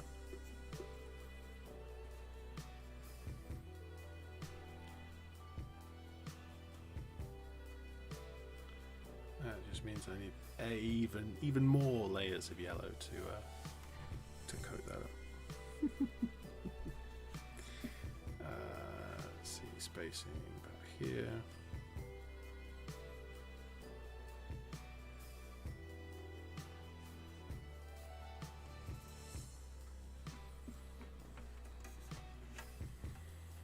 I'm only really trying to get the left edge of each of these stripes at the moment, the same as I was doing on the checks earlier. It's very easy to paint the far side of a shape than it is to paint the near side of a shape, or kind of a line.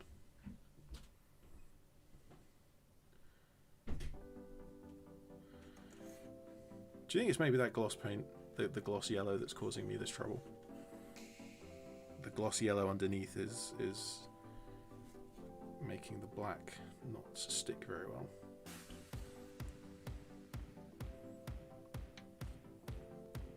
Getting in here is awkward.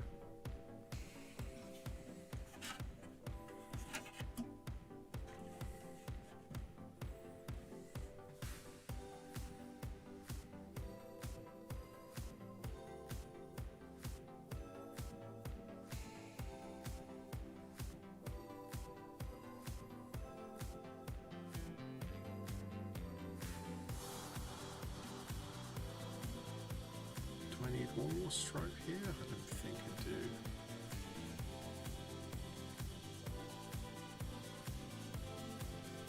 Alright, now by turning it upside down, the right edge is the furthest, and therefore it'll be easier to get nice and neat.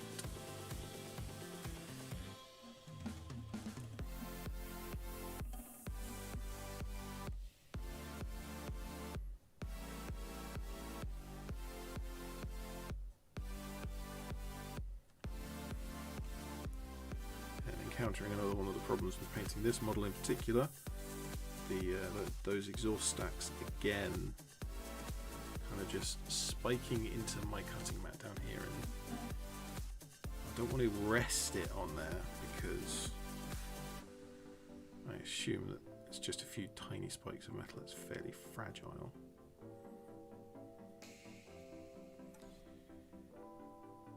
I mean, having a broken spike on an orc vehicle isn't the end of the world.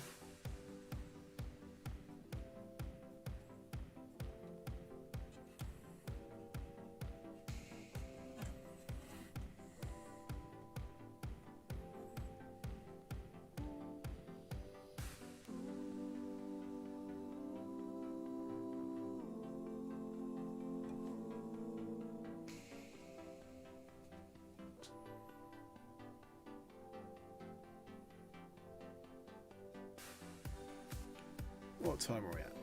We're at 9 o'clock, so we're over 2 hours already. Yeah. And I was tired to begin with, so what I'll probably do is I'll finish up this this layer of black, and then we'll call the stream. So if there are any questions from the chat, throw them in now. See what I can do to answer them before I close up.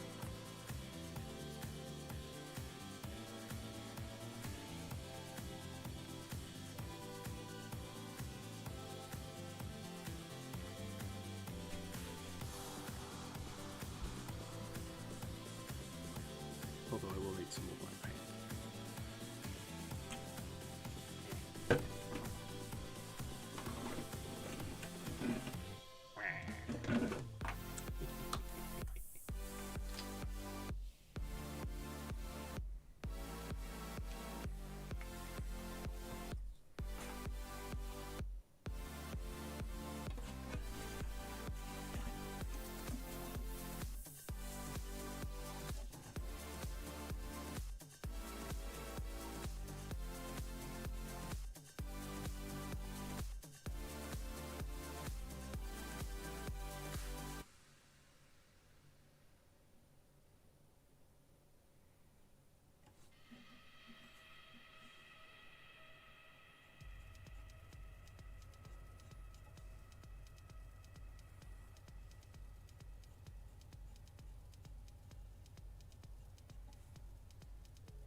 Foxmist asks, when is the next live stream?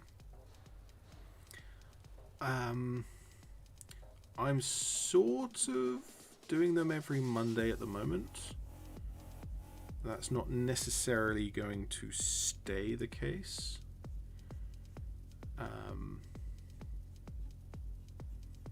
Although it might. I assume that I'm nowhere near popular enough to worry about, oh, I will get more views on this particular day or whatever. So it's just about whenever I'm free. Which is every day.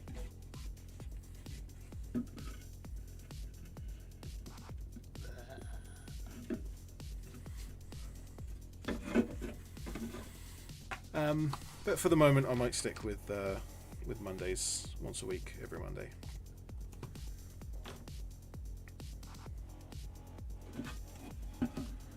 But that is subject to change, because I might feel bad one Monday and do it on a Tuesday, and then Tuesday might be more convenient. I don't know. It's not set in stone, but for the moment, Mondays.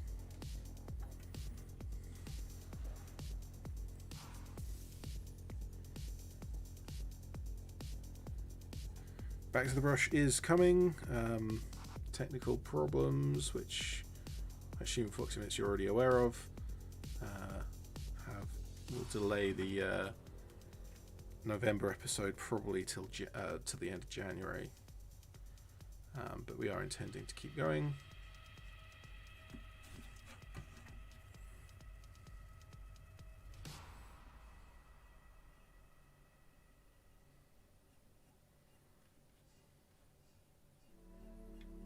I actually have a mini episode all ready to go, but it has to come out after the main podcast episode, so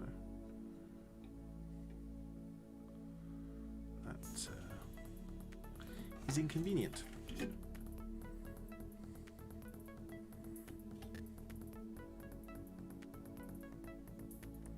Also inconvenient is this stripe in particular. It's very hard to get to that edge. Can I do it this way around? Not sure if that's any easier.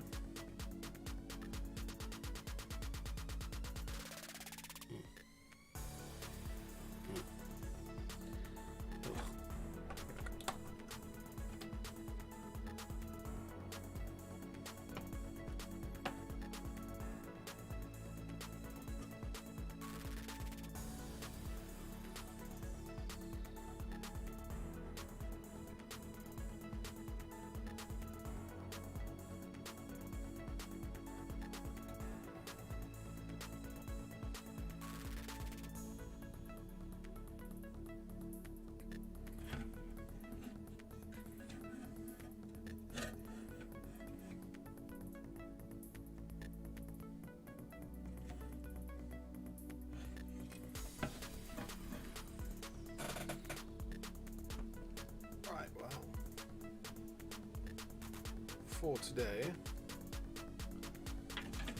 the Stompa has, whoops, that's not what I meant to press. The Stompa has come along nicely. We've got a little glyph going on the front, we've got some of the lighting effect on those headlights. Need to do a bit more work on those lights, need to add some white. We've got some random panels with some different symbols. Done a lot of freehand work today. The kind of the stripes on the jaw, probably the messiest, but the omega here is pretty neat, and checks as well. And that has improved things quite a lot, actually.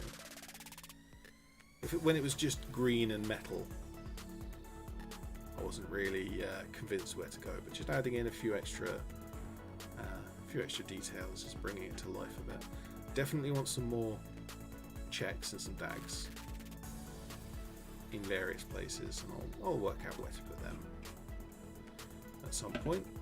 Probably some on the shoulder pads, some of the other random panels around.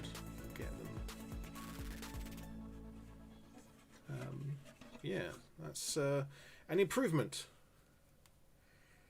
And surprisingly little for 2 hours paint job, but it is a very, very large model. And thank you, Foxymits, thank you, Grandpa Werewolf, for coming along and being the voice of the chat. Yeah, let's wrap up, because I need to go and have a drink. Thanks for coming. I'm ED-SKaR, always will be. See you next time. Bye bye.